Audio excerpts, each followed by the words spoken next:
siempre he manifestado en mi forma de ser, en mi forma de estar, en mi forma de relacionarme, en estar en el colegio, lo que fuera, un deseo muy particular de ser preferido, de ser querido de una forma especial.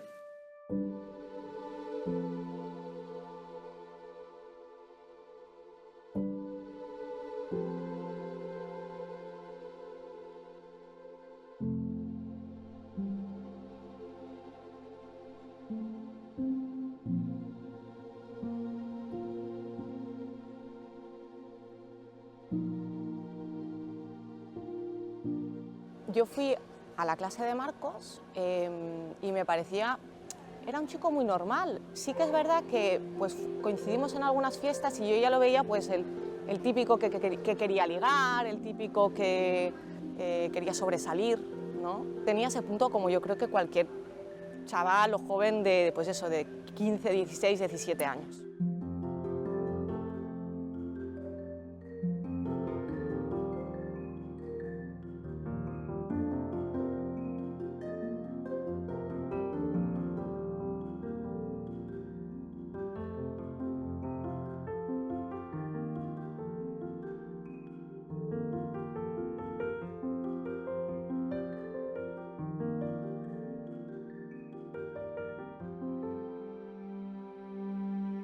Marcos al principio es un alumno normal, simplemente está atento a las cosas, ¿no? Podría decirse que a medida que fue descubriendo las cosas que se decían, el valor de las cosas que se decían en historia, en filosofía, él empezó a preguntarse más, porque ya se había iniciado lo que pasa en pocos alumnos, ¿no? Que es que la educación se convierta en una apertura a la realidad total.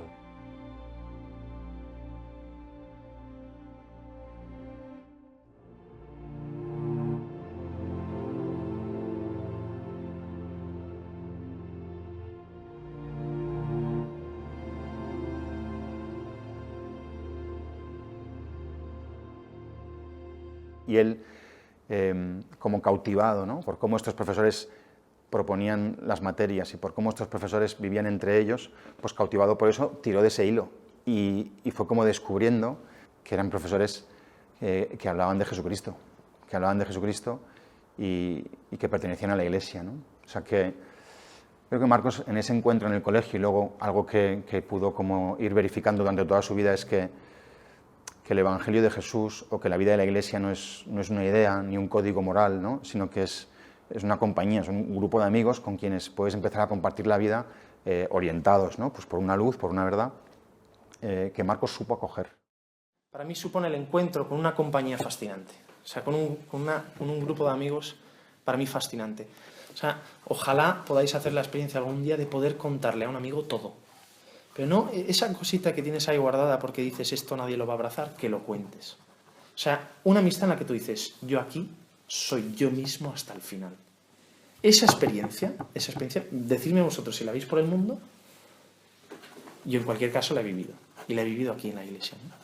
Y empiezo a vivir esta amistad con estos amigos con esta densidad. O sea, es lo más parecido a una aventura que podéis ver en la vida real, ¿no? O sea, la aventura de la amistad. O sea, la de jugarse por entero en la relación con el otro. A raíz de la relación con estos profesores, Marcos empezó a ir a la catequesis semanal del Movimiento Eclesial de Comunión y Liberación. En casa empezamos a ver que la fe era algo verdadero, que era algo real, que cambiaba la vida. La hacía mejor. Y eso era imposible que nos dejara indiferentes. Porque estaba sucediendo en casa. No estaba sucediendo a Marcos.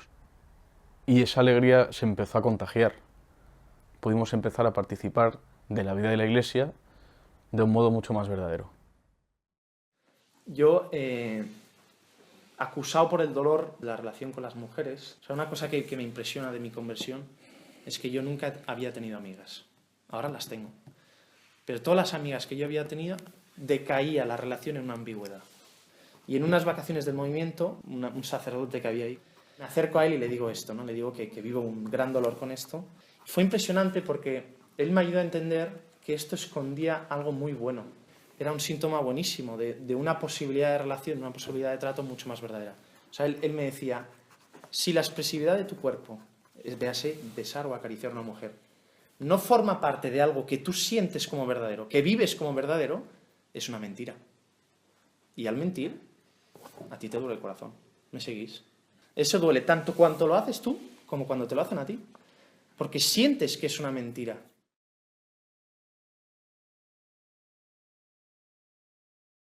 Nos fuimos a un monasterio de clarisas que está en Arizkun, Navarra, y que era un lugar fantástico para poder estudiar. Y fue cuando empecé a intuir que tenía un sentido para las cosas, digamos, de Dios enorme, profundo, muy intuitivo, muy profundo. Y es verdad, o sea, es verdad que en el tiempo, incluso yo me sorprendía de la, digamos, profundidad con la que él vivía la vida. Fue creciendo cada vez más esta atención a Cristo, a la realidad, a los demás. Poco a poco olvidándose de él y por lo tanto con una madurez ya para su edad muy llamativa. Y eso lo percibían sus amigos, eso lo percibieron claramente sus amigos. Mamá, te quiero mucho. Es un viaje en rickshaw. Te quiero mucho, mamá. No también. Ahora bien. Unos 25 o 30. Pues el viaje a la India surgió porque nos lo propuso el tío de Marcos, que es sacerdote. Estuvimos siempre haciendo voluntarios con las misioneras de la caridad de la Madre Teresa y estuvimos 2 semanas en una casa de enfermos de tuberculosis y luego otra semana, aunque fuimos solo un grupo de 6 personas, a una casa de enfermos de lepra, de leprosos. Yo creo que quien más, quien menos, pues llega a la India con una imagen, ¿no? Con la urgencia de que sea algo pues, que sea excitante, que sea interesante, que sea chulo, que sea, ¿no? Y muchas veces lo que nos proponían las misioneras de la caridad era barrer. Y hubo ahí una discusión sobre pues, cómo se podían hacer las cosas, cómo se deberían hacer, por qué las hacemos así, por qué las hacemos así, ¿no? Y entonces, en un momento, Marcos intervino en esta reunión y dijo: a mí me parece fantástico, ¿no? Dedicarme a barrer para que la casa de los enfermos esté limpia, ¿no? O sea, es como si él se hubiese percatado del verdadero valor de ese gesto mucho antes que todos los demás, ¿no? O sea, es verdad que es mucho más fácil conocer a alguien en un sitio como Calcuta, y una de las cosas con las que yo ya empiezo un poco intuir el misterio que él ya llevaba dentro, ya en la parte turística del viaje, yendo en tren, que él me habla en tan y digo, pero ¿qué te pasa? ¿No? Porque estaba un poco triste. Me dice, es que tiene que ser tan concreto mi conocimiento de Cristo como lo era para Juan y Andrés. Y, o sea, como diciendo, y todavía no lo es, ¿no?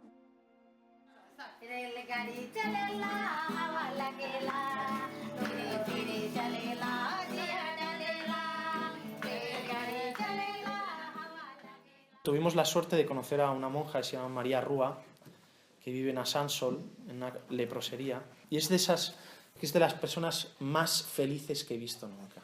Y esta mujer era así de feliz porque vivía una relación de una familiaridad con Cristo, porque de verdad cuando hablaba de Cristo empezabas a hacer así como diciendo, ¿está sentado y no lo vemos? O sea, era mi marido, mi marido, mi marido, mi marido, mi marido, pues era lo que ella explicaba de Cristo.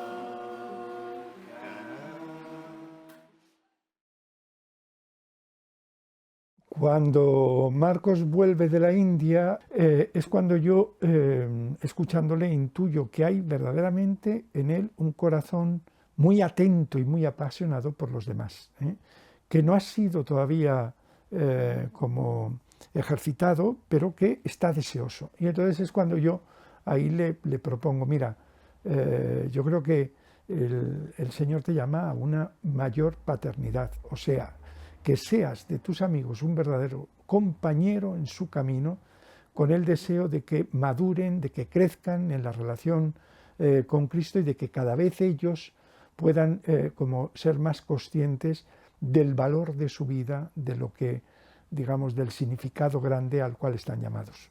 Y efectivamente, él empieza, y es algo que yo en los años vi crecer de una manera verdaderamente sorprendente. Recuerdo que estaba un día yo un poco así de bajón y recuerdo que Marcos me escribió, ¿no? Y me dijo, oye, ¿qué haces? ¿Sal de ahí o qué te pasa? Tal, ¿no? Y al ver mi respuesta, que debió ser un poco en plan, déjame en paz, dijo, bueno, se presentó en mi casa y me dijo, mira, oye Alex, vengo a traerte una noticia, ¿sabes? Cristo ha muerto y resucitado por ti. Me lo dijo así tal cual, lo que pasa que en boca de Marcos estas cosas eran como, las decía como con mucha naturalidad, ¿sabes? Justo ese día, por cómo estaba yo, que viniera él, ¿no? Con esa alegría y esa forma de decirme esto, pues es algo que a mí no me dejó indiferente, es decir, por eso a día de hoy lo sigo recordando, ¿no? Cuando yo volvía de Madrid a Barcelona a ver a mis padres y a mi familia, los momentos en los que Marcos y yo estábamos juntos habían cambiado mucho los planes que hacíamos. Ya no se trataba pues, de pasar el tiempo juntos, hacer cosas divertidas, sino que había algo que conducía a su vida. Me preguntaba mucho más qué tal estaba, cómo me iba la vida en Madrid, qué tal estaba yendo la carrera, qué amistades me ayudaban a vivir mejor. Y aunque Marcos y yo siempre nos habíamos querido mucho, nunca había sido hasta ese nivel. Me acuerdo un día que estaba pasando una época un poco mala, de agobios en la universidad, y le pedí a Marcos de hablar, ¿no? Para que me ayudara. Y me acuerdo que me dijo, bueno, espérate un momento, déjame ver qué hueco tengo, ¿no? Y cogió su agenda y me dijo, bueno, pues tengo de 10 a 10 y 20, ¿no? Eso me marcó mucho porque Marcos y yo éramos muy amigos, nunca había hecho esto de cogerme a la agenda para darme un hueco dentro de su día a día, ¿no? Pero ahí, por primera vez, me di cuenta de la cantidad de personas que a Marcos, incluso sin yo saber, le pedían hablar con él, ¿no? Era como una cosa para mí muy evidente de que Marcos era de todos, o sea, había alcanzado una amistad y una paternidad con tanta gente, estaba totalmente entregado a la vida de los demás, ¿no? Y deseaba siempre acompañar y cuidar hasta el mínimo detalle con quien estuviera con él, ¿no?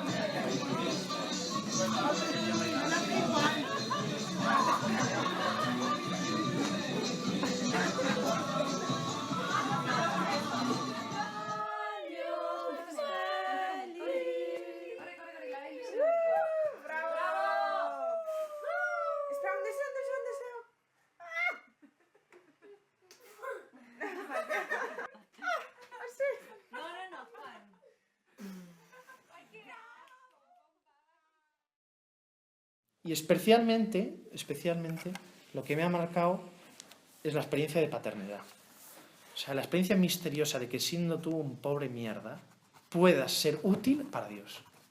O sea, puedas generar a otro, puedas comunicar la verdad a otro, puedas ayudarle a ver lo mejor de sí mismo y lo mejor de la vida, ¿no? O sea, esta experiencia, para mí, hoy, se hace 1000 veces más satisfactoria que la conquista de las mujeres. Su gran secreto, aparte de, como yo digo, ese corazón grandísimo que tenía, el enamoramiento que él tuvo de Cristo. O sea, su gran secreto no fue otra cosa sino este afecto, esta pasión, este enamoramiento grande que él tuvo de Cristo, que fue una compañía realísima. Un ejemplo que tengo muy grabado de esta como fiebre loca de vida que tenía Marcos fue un fin de semana que estuve en Barcelona y dormía en su casa, y entonces una mañana pues dijo, venga, nos levantamos, desayunamos, rezamos los laudes, la oración por la mañana y luego salimos. Y entonces al final, bueno, pues nos retrasamos, no dio tiempo, tuvimos que salir pitando, me llevaba en moto y dije, bueno, pues ya está. no hemos podido rezar, no pasa nada. Y entonces me da el casco, me lo pongo, nos subimos a la moto, me da el móvil y dice, toma, rézame los laudes. Y entonces yo tengo la escena grabada de ir en moto por Barcelona gritándole, pues con los cascos ahí, gritándole los laudes para que pudiera escucharlos al menos, ¿no? Y le decía, aunque sea eso, aunque sea en moto, gritándomelo, pero no quiero perder esto, ¿no? Como que cada momento sea del Señor y me ayude a conocerle cada vez más.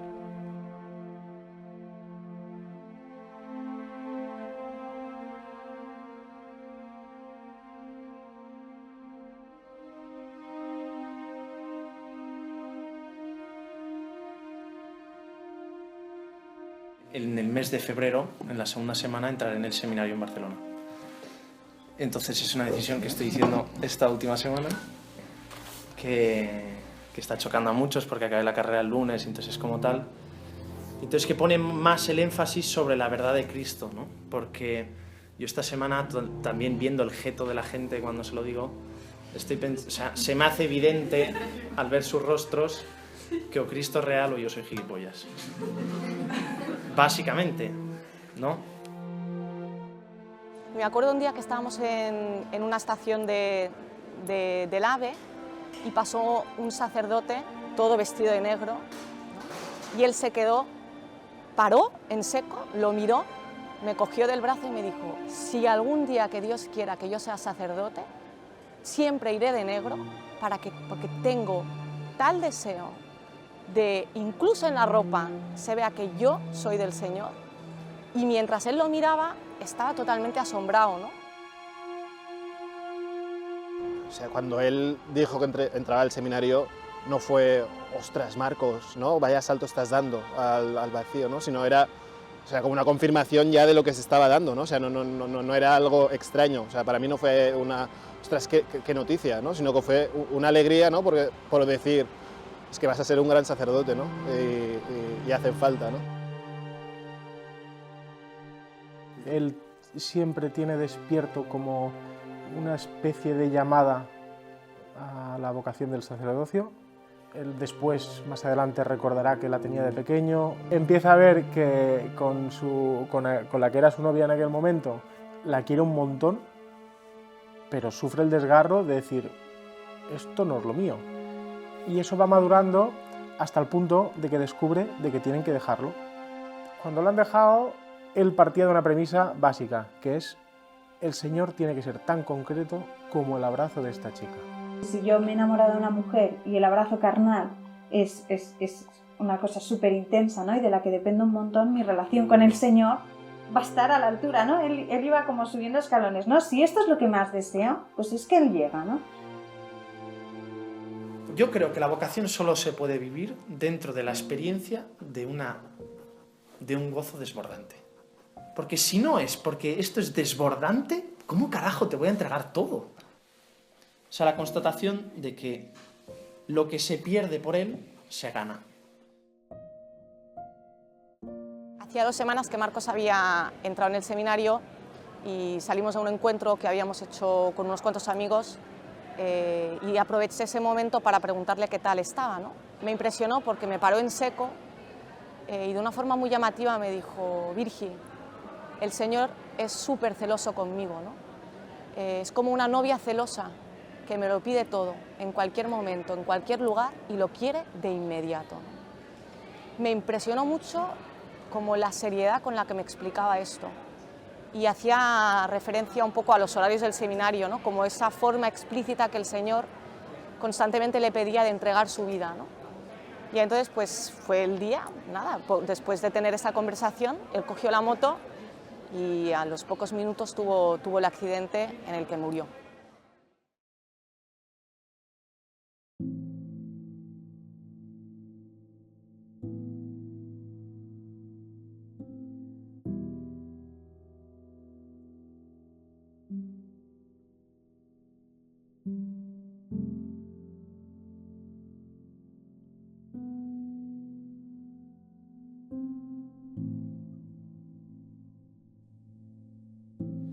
La mayoría de los que estáis aquí le conocéis, habéis tratado con él y era imposible era absolutamente imposible estar con Marcos más de media hora sin que se acabase hablando de Jesucristo. Y Marcos le dijo que sí. Marcos al Señor le dijo que sí. Dios nos ha hecho trampa. Nos ha hecho trampas, Dios. Pero no con la muerte de Marcos. Nos ha hecho trampas con la vida de Marcos. Porque nos lo ha regalado. Nos lo ha puesto delante. Y nos ha enamorado. Porque en el mirar a mi sobrino, en el mirar a Marcos, los ojos se te iban al cielo. Porque nos lo ha regalado a cambio de nada. Alguien ha pagado un precio por poder ser amigo de Marcos. Alguien ha pagado un precio. Si es gratis, nos lo han regalado gratis.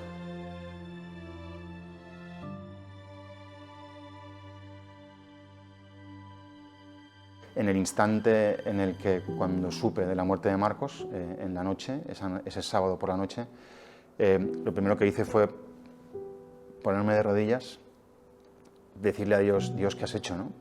Y acto seguido le dije, Señor, regálame los amigos de Marcos, ¿no? O sea, regálame esa compañía, porque era muy evidente que no era él solo, o sea, que era Marcos y aquellos que le acompañaban, ¿no? Era Marcos y la catequesis que recibía, ¿no? Era Marcos y los sacramentos, ¿no? Cuidaba mucho la adoración, cuidaba la relación con los pobres, ¿no? Iba con las misioneras de la caridad en Barcelona a un comedor, ¿no? Quiero decir que Marcos era muy hijo de lo que le había sucedido, ¿no? Marcos se dejó hacer, ¿no? por las manos del Señor en la historia, ¿no? Que son las manos de la Iglesia, ¿no? Por la Iglesia, por los amigos, por los sacramentos, por el Evangelio, ¿no? Es muy sorprendente el ver cómo chavales, pues gente de su edad, jóvenes de su edad, leyendo mi historia, la historia de Marcos, son provocados como a tomarse más en serio su propia vida, o a percibir que hay un modo de relacionarse con la novia o con el novio que es muchísimo más bello y muchísimo más interesante que el que están teniendo en ese momento, viendo cómo la vida de este chaval ha cambiado por esta relación con Cristo, se abren, ¿no?, a una curiosidad, a un interés por la fe cristiana, o se acercan más, ¿no?, a la Iglesia. Este fruto de la lectura de mi historia es también una cosa muy sorprendente, porque es una manera clarísima de ver que Marcos es testigo de una vida humana bella que interesa a todos. El impacto de la muerte de Marcos suscitó en mí muchas preguntas, porque mi amigo había fallecido. Entonces estas preguntas me llevaron a ponerme de rodillas y decirle al Señor, mira, a mí me interesa tener la misma relación que tenía Marcos contigo, o incluso más. Yo te ofrezco mi disponibilidad para lo que quieras. Y una semana después volvió a suscitarse y a desvelarse el deseo del sacerdocio, y por eso estoy en el seminario. Y en ese sentido Marcos jugó un papel fundamental de volver a redespertar esta semilla que Dios había plantado, ¿no?, a través del testimonio de que Cristo vence, ¿no?, en la muerte. Yo le pido a él, porque aunque no esté reconocido por la Iglesia, para mí es un santo como la copa de un pino, pues yo le pido que interceda al Señor para tener un corazón como lo tenía él, ¿no? Que la vocación es una, ¿no? La vocación es Cristo, es el Señor. Y en ese sentido, este es uno de los otros frutos que da la vida de Marcos a día de hoy, ¿no? Que tu vida está hecha para el Señor, para Cristo, no para estar casado, o para ser sacerdote, o para ser no sé qué. La gente quería estar con él, pues porque era muy agradable. Ahora bien, había quien confundía la verdad que vivir con Marcos transmitía con un ser agradable, ¿no? Y entonces él se enfadaba, porque decía, yo mañana puedo no estar, puedo tener un accidente de moto y no estar. En este sentido, lo que él ha dejado es la verdad de la que vivía, que no es Marcos, que no soy yo, no eres tú, es otro, es el Señor. Y esto sigue permaneciendo.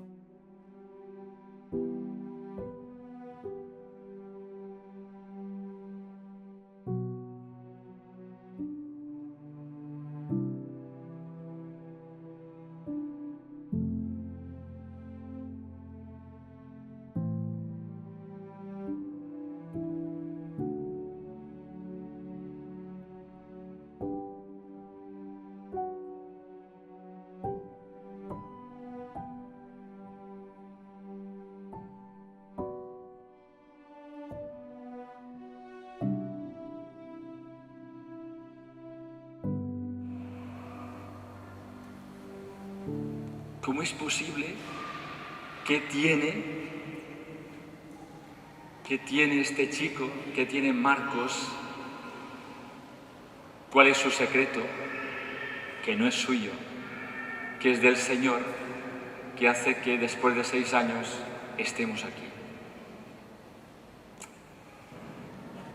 Pues demos gracias a Dios, ¿no? Y adelante con esta asociación y con esta misión, ¿no?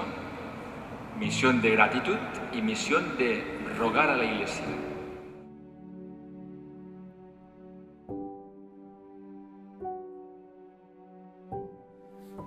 Hubo una frase del cura de Ars que me marcó, hablando del sacerdocio. Decía, el cura de Ars, refiriéndose a los sacerdotes, decía: ya no sois vuestros, sois de Cristo y para los demás.